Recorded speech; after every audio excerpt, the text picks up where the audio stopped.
Have you ever noticed that some people never seem to waver? They walk through crowds with confidence, as if the ground itself knows who they are and makes way for them. They're not necessarily more attractive than you, nor richer, nor physically stronger. Yet, there's something about their presence that demands respect. It's not something you can see, but you can feel it. Meanwhile, you may find yourself wondering, why do I feel less confident? Why do doubts creep in whenever I try to speak? Why do others see me as weak? What you don't realize is that every day, without knowing it, you do things that slowly strip away your presence and destroy your confidence. These habits are picked up by your subconscious mind, which then sends unconscious signals to others. Signals that tell them you're not someone to be respected. And right now, you're about to discover them. But be careful. Just knowing them isn't enough. You need to stop doing them immediately. The first mistake that silently steals your confidence is seeking others' approval. Pay attention to yourself. How many times have you said something and then taken it back, just because someone disagreed? How many times have you laughed at a joke you didn't actually find funny, just to fit in? How many times have you softened your words or said maybe instead of a firm yes or no, just to avoid seeming too decisive? Every time you do this, you lose a piece of yourself. You think it helps you gain acceptance, but the truth is it reveals your weakness.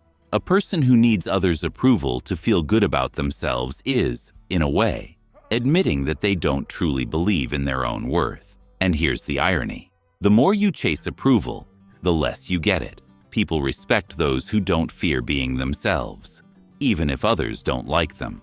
But there's another mistake that makes you seem weak. Talking too much about yourself. You might think that constantly talking makes you look intelligent, interesting, or important.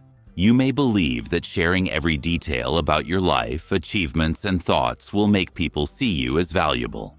But what you don't realize is that those who talk too much about themselves are often in a constant state of defense. It's as if they're trying to prove something, not just to others, but to themselves. Look around you.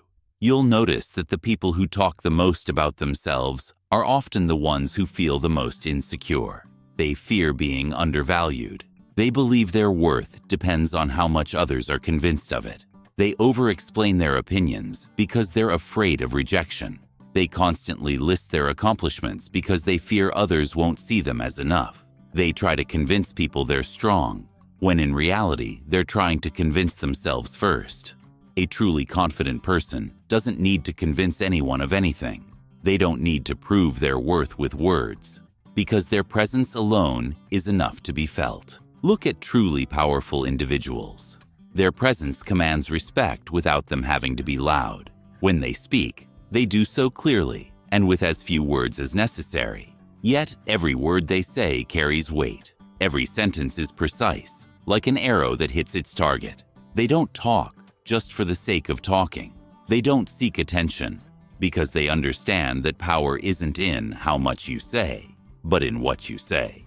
On the other hand, those who talk endlessly lose the impact of their words. People might listen out of politeness, but they don't take them seriously because they know that those who talk too much usually say very little of real value. And the most dangerous part? Talking too much can expose your weaknesses without you even realizing it.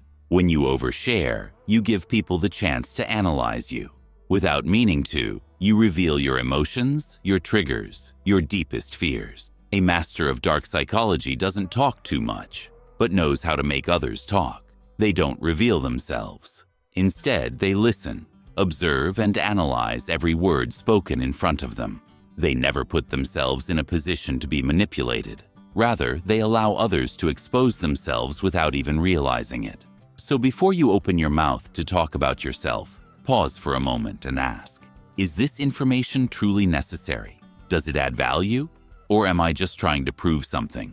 Will I seem more respectable if I stay silent, or weaker because I spoke too much? Because strategic silence isn't weakness, it's an art, and only those with unshakable confidence master it.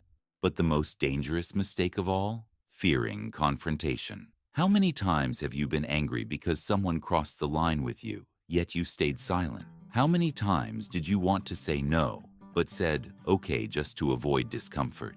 How many times has someone disrespected you, and yet you smiled as if nothing happened? You think you're avoiding conflict, but in reality, you're destroying your confidence from within.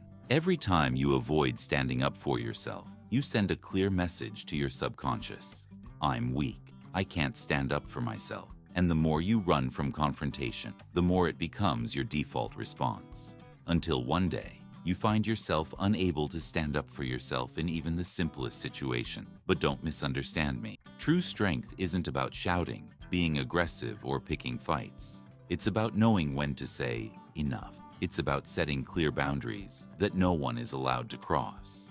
It's about standing firm, with confidence, without hesitation. People don't respect those who let themselves be walked over. They respect those who know when to be silent and when to draw an unbreakable line. And there's one more fatal mistake: apologizing too much. Yes, apologizing when you're wrong is a virtue, but apologizing for everything? That's a problem. Some people say sorry even when they haven't done anything wrong. They apologize for taking up time, for expressing their opinions, for not being available the moment someone needed them. But constant apologizing makes you look insecure. It makes you seem like you're afraid of rejection, like you're constantly trying to please everyone. A confident person only apologizes when they've truly made a mistake. But apologizing for existing, for thinking different, for being yourself, that's the biggest sign of low self-confidence.